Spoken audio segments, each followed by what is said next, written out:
নমস্কার, আমি করবী চলে এসেছি একটা নতুন ব্লগের সাথে অনুদের মেয়েবেলা চ্যানেলে। এইটা হলো আমার ত্রিপুরার ছবিমুড়ার কেভের ব্লগ। চলুন দেখা যাক সেই ত্রিপুরার কেভ বা 12 দেবতামুড়া। ছবিমুড়া থেকে কিছুটা অগ্রসর হওয়ার পর আমাদের বোট এসে পৌঁছালো এই ঘাটটাতে। ঘাট থেকে নামেই আমরা দেখতে পেলাম সামনের দিকে সুন্দর রেলিং করে একটা রাস্তা চলে গেছে উঁচু পাহাড়ের দিকে। সেই রাস্তা ধরেই আমরা অগ্রসর হলাম সকলে।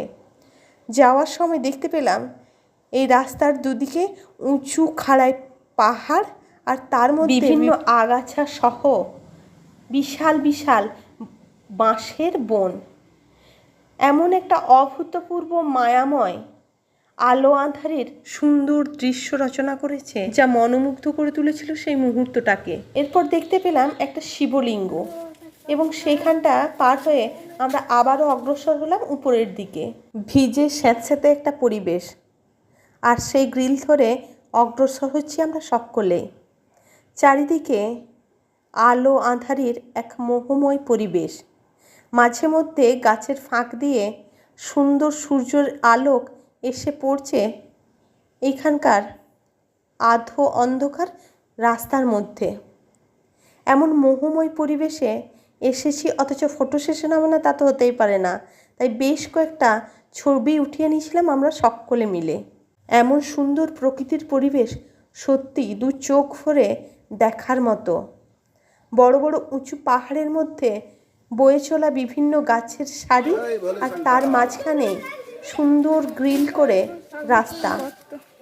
এর মধ্যে দিয়ে একটা ছোট্ট জলস্রোত আর পাহাড়ের পিচ্ছিল রাস্তা বয়ে বেশ কিছুটা উঠে যাওয়া।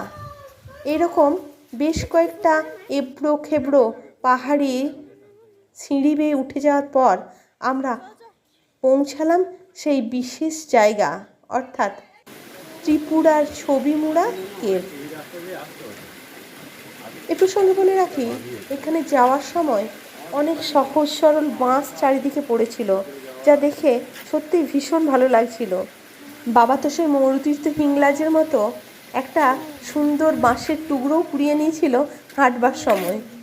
যাই হোক, আমরা সকলে মিলে আস্তে আস্তে উঁচু খাড়াই বেয়ে আর স্যাঁতস্যাঁতে ভিজে সেই রাস্তার উপর দিয়ে হেঁটে চলেছিলাম।